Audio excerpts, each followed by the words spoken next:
Ang nasa harapan natin ngayon ang isa sa pinakasikat na maxi scooter sa buong mundo. Walang iba kundi ang Yamaha T-Max.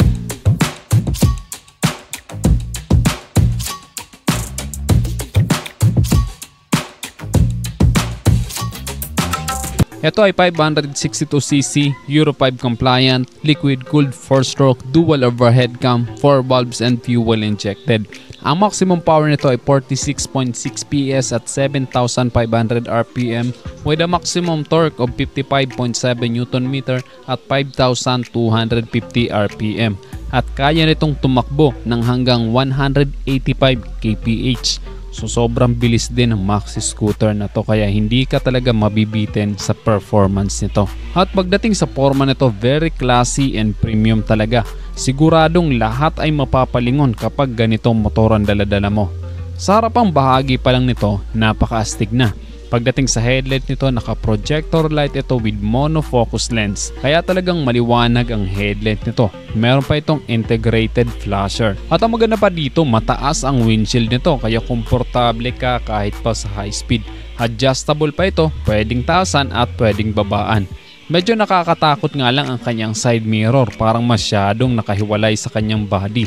So mas prone ito sa sagi-sagi pero siguradong masasanay ka rin naman sa katagalan. Dito sa side view, napaka-premium tingnan.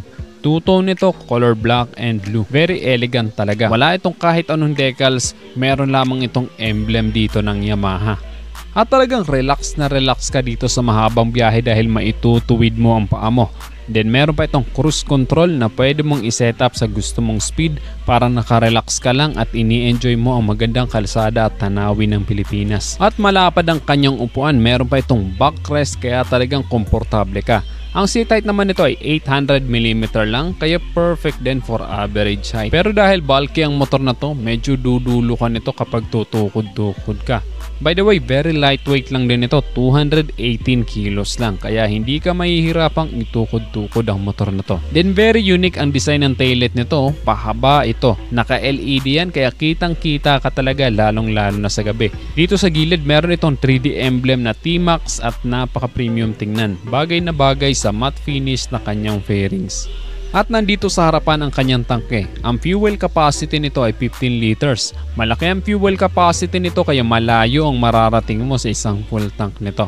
At ang average fuel consumption nito ay 20 to 25 km per liter at dito ang nakalagay ay 21.8 km per liter. So depende kasi yan sa riding mode mo at depende sa throttle habit mo. Kung medyo kaskasero ka, medyo mas malakas talaga siya kumonsumo. At safe na safe ka sa motor na to dahil meron itong mga safety features kagaya ng traction control at anti-lock braking system sa harapan at sa likuran. At ayan ang laki ng kanyang disc brake. Naka-dual disc brake pa ito dito sa harapan with 2-piston caliper kaya malakas ang stopping power ng motor na ito. Meron pa itong anti-theft features dahil nalalak ang center stand nito kaya may peace of mind ka talaga kapag nag-park ka sa labas. Then para yan laki ito, pipindutin mo lamang ito sa iyong smart key. Opo, nakakeyless na din ito kaya very high-tech talaga. Then ayan, meron pa siya ditong pindutan sa gitna.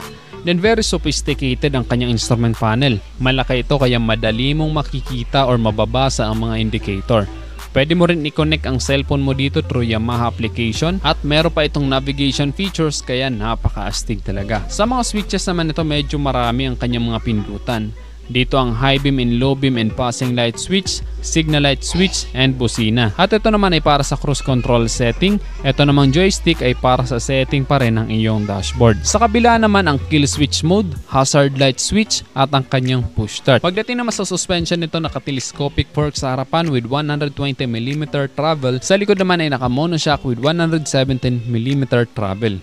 At ang lalapad ng gulong nito, 120/70/15 sa harapan, 160/60/15 naman sa likuran. Kaya kahit mapadaan ka sa mga lubak-lubak, hindi basta-basta maapektuhan ng stability nito. At very smooth lang din kapag ka napadaan ka sa mga kurbada. Then nakalabas ang kanyang belt and naka-acropobic ang stock na muffler nito. At ayun, naka-carbon pa ito dito sa dulo kaya napakayayamanin talagang tingnan. At ayun, diba, napaka-astig ng forma ng Yamaha T-Max na ito. Kahit sino ay mapapalingon kapag ganito kapogi ang dala mong maxi scooter. Very convenient paggamitin at maraming safety features. Pagdating naman sa presyo nito, ito ay nagkakahalaga ng 779,000 pesos at pwede mo pa siyang i-avail ng installment through Motor Trade. Ang minimum down payment nito ay 156,000 pesos at ang magiging monthly installment mo sa 36 months or 3 years ay 22,409 pesos. Then meron ka ng Yamaha T-Max na napakaangas. Available yan dito sa Yamaha Rev Zone, Naga City. Kaya kung nandito ka lang sa Camsor o malapit ka dito, pumunta na kayo dito sa Yamaha Rev Zone para makita nyo to ng aktual at para makabili na kayo nitong pinapangarap yung maxi scooter. Bago tayo magtapos, tatanungin ko muna kayo, anong masasabi nyo dito sa Yamaha T-Max na ito? I-comment nyo na lang sa baba ang inyong opinion at kung nagustuhan mo naman ang video to, just hit like. Kung bago ka lang sa aking YouTube channel, huwag kalimutan mag-subscribe. Click mo na rin ang notification bell para sa mga susunod kong video ay updated ka palagi. Then paki-follow na rin ang aking Facebook page. Yun na guys, hanggang sa muli, ako sa Rosgo TV. Ride safe always and God bless.